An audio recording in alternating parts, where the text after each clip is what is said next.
Assalamualaikum warahmatullahi wabarakatuh. Nama saya Nurul Aziza dari kelas Tekom B Universitas Negeri Makassar. Video ini saya buat untuk melengkapi tugas rangkaian elektronika yaitu tutorial penggunaan osiloskop. Terlebih dahulu kita akan mengetahui apa saja fungsi tombol osiloskop. Osiloskop adalah sebuah alat ukur elektronik yang digunakan untuk menginterpretasi atau memproyeksikan sinyal serta frekuensi listrik menjadi bentuk gambar grafik sehingga dapat dinyatakan dalam satuan tertentu sebagai indikator kinerja. Fungsi tombol osiloskop yang pertama yaitu tombol power on atau off yang berfungsi untuk menghidupkan dan mematikan osiloskop. Yang kedua yaitu lampu indikator berfungsi sebagai indikasi osiloskop dalam keadaan on atau lampu hidup atau off, lampu mati. Yang ketiga yaitu rotation berfungsi untuk mengatur posisi tampilan garis pada layar agar tetap berada pada posisi horizontal. Untuk mengatur rotation ini biasanya harus menggunakan obeng untuk memutarnya. Yang keempat yaitu intensity. Digunakan untuk mengatur kecerahan tampilan bentuk gelombang agar mudah dilihat. Yang kelima yaitu fokus. Digunakan untuk mengatur penampilan bentuk gelombang sehingga gambarnya tidak kabur. Yang keenam yaitu call. Digunakan untuk kalibrasi tegangan peak to peak atau tegangan puncak ke puncak. Yang ketujuh yaitu position. Digunakan untuk mengatur posisi vertikal. Masing-masing saluran atau channel memiliki pengatur position. Yang kedelapan yaitu invert. Saat tombol ini ditekan, sinyal input yang bersangkutan akan dibalikkan. Yang kesembilan yaitu saklar volt per div. Saklar ini digunakan untuk memilih besarnya tegangan per sentimeter pada layar osiloskop. Umumnya osiloskop memiliki dua saluran atau dua channel dengan dua saklar volt per div. Biasanya tersedia pilihan 0,01 volt per div hingga 20 volt per div. Selanjutnya yaitu variabel. Fungsi variabel pada osiloskop yaitu untuk mengatur kepekaan atau sensitivitas arah vertikal pada saluran atau channel yang bersangkutan. Putaran maksimum variabel adalah call yang berfungsi melakukan kalibrasi tegangan 1 volt tepat pada 1 cm di layar osiloskop. Yang ke-11 yaitu AC DC. Pada pilihan AC digunakan untuk mengatur sinyal AC. Sinyal input yang mengandung DC akan ditahan atau diblokir oleh sebuah kapasitor. Sedangkan pada pilihan posisi DC, maka input terminal akan terhubung langsung dengan penguat yang ada di dalam osiloskop dan seluruh sinyal input akan ditampilkan pada layar osiloskop. Selanjutnya yang ke-12 yaitu GND.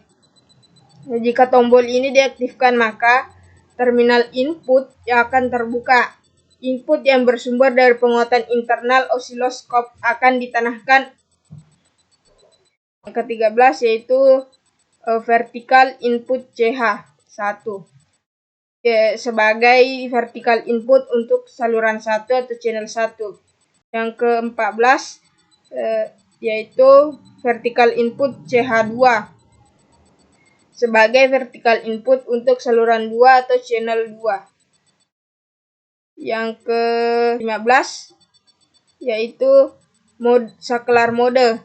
Umumnya terdiri dari 4 pilihan yaitu CH1, CH2, dual, dan ADD.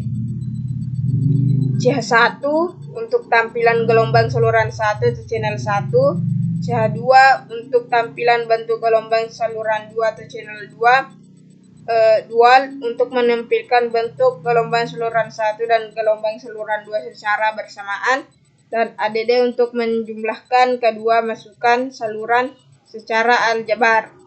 Hasil penjumlahannya akan menjadi satu gambar gelombang pada layar.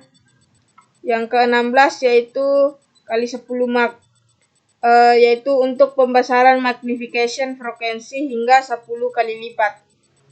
Yang ke-17 yaitu position untuk penyetelan tampilan kiri kanan pada layar. 18 yaitu XY. Pada fungsi ini digunakan input saluran 1 akan menjadi aksis X dan input saluran 2 akan menjadi aksis Y. Yang ke-19 yaitu time per diff. Saklar time per diff ini digunakan untuk memilih skala besaran waktu dari suatu periode atau per satu kotak sentimeter pada layar osiloskop.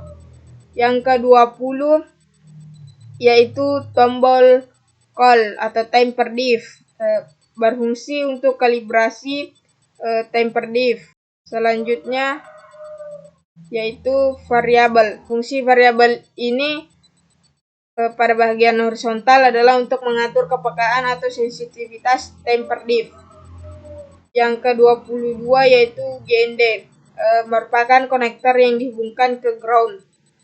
Yang ke-23 itu tombol chop dan add.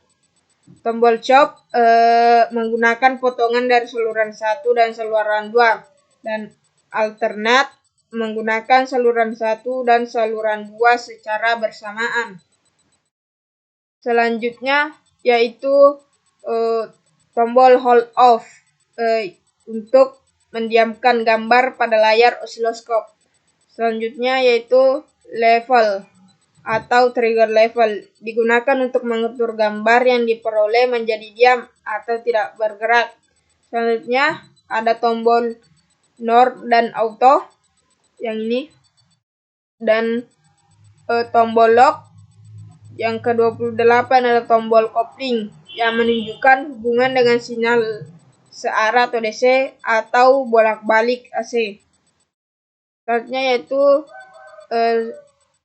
saklar source untuk menyesuaikan pemilihan sinyal. Dan selanjutnya trigger alt dan slope, ini adalah slope. Dan yang terakhir yaitu X, yaitu trigger yang dikendalikan dari rangkaian osiloskop. Display. Di sini terdapat layar osiloskop, yang ini adalah trace atau garis yang digambar oleh osiloskop. Yang bagian C yaitu garis grid horizontal. Yang bagian D garis grid vertikal, dan yang terakhir yaitu garis tengah horizontal dan vertikal. Sekarang kita akan mensimulasikan rangkaian Arduino yang terdapat pada modul 8 menggunakan aplikasi Proteus. Nah, di sini saya sudah memiliki Arduino Uno.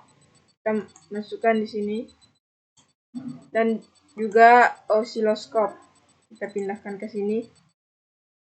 Nah, untuk menjalankan Arduino ini, kita harus memasukkan program ke dalamnya, yang mana program tersebut sudah ada dalam modul 8. Nah, di sini saya sudah memiliki program yang sama pada modul 8. Sekarang kita verify.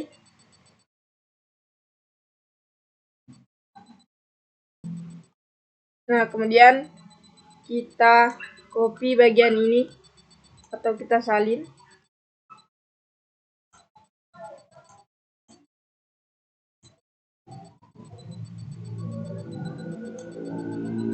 Kita salin bagian ini. Kemudian kita Ctrl C, dan kita pindah ke Arduino. Kita masukkan ke program filenya. Kemudian OK. Nah, kita lihat pada program kita. Di sini terdapat pin mode 8 sebagai output. Maka kita harus menghubungkan salah satu soket ke pin mode 8.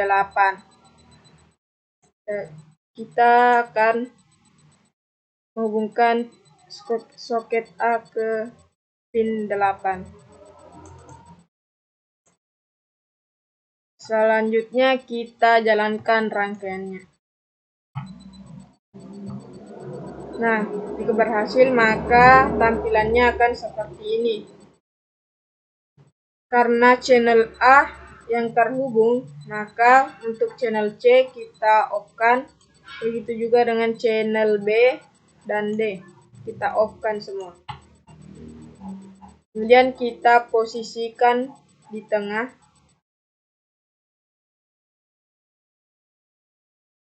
Oke. Nah, kemudian kita lihat di sini terdapat volt per diff, yang dimana volt per diff ini berfungsi untuk memilih besaran per sentimeter pada layar osiloskop atau mengatur nilai tegangan setiap diff pada sinyal display. Kita coba pindahkan posisinya kedua. Nah, maka tampilannya akan seperti ini. Dapat dilihat bahwa setiap kotak ini mewakili 2 volt. Kita kembalikan. Kemudian di sini terdapat time per diff, yang dimana time per diff ini berfungsi untuk mengatur nilai time atau nilai waktu setiap diff atau setiap kotak. Jadi kita coba pindahkan posisinya kedua seperti ini. Nah, dapat dilihat di layar bahwa setiap kotak ini mewakili 2 milisecond. Jadi dengan ini kita bisa mengetahui periode gelombangnya. Sekian dari saya. Assalamualaikum warahmatullahi wabarakatuh.